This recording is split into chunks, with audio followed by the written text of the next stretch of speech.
Hello बच्चों, आपकी Nupur ma'am हाजिर है एक और नई वीडियो के साथ। और आज हम पढ़ेंगे लॉ ऑफ वेरिएबल प्रोपोर्शन। इस कॉन्सेप्ट को समझने के लिए ना पहले हमें ये समझना पड़ेगा कि एक होता है शॉर्ट रन प्रोडक्शन फंक्शन और एक होता है लॉन्ग रन। शॉर्ट रन में क्या होता है, हम फिक्स और वेरिएबल फैक्टर्स दोनों होते हैं। एक फैक्टर हमारा फिक्स रहता है, जैसे कि कैपिटल है वो फिक्स रहेगी। वेरिएबल फैक्टर यानी कि जैसे आपके लेबर है वो चेंज हो रहा है हर यूनिट के साथ।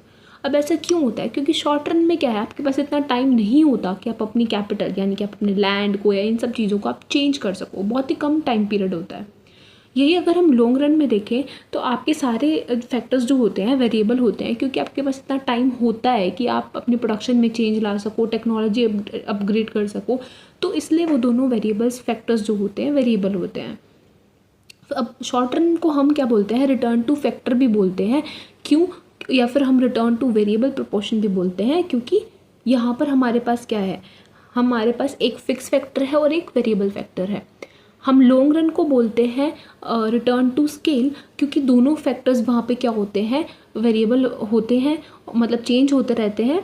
और क्या है, उनमें जो उनकी जो फैक्टर रेशो है वो कांस्टेंट होती है, यानी कि कांस्टेंट रेट से इंक्रीज़ हो रही होती है, मतलब चेंज हो रही होती है। तो ये हमारे पास ये डिफरेंस है इन दोनों के बीच में। अब आगे हम समझेंगे लॉ ऑफ वेरिएबल प्रोपोर्शन क्या कहता है।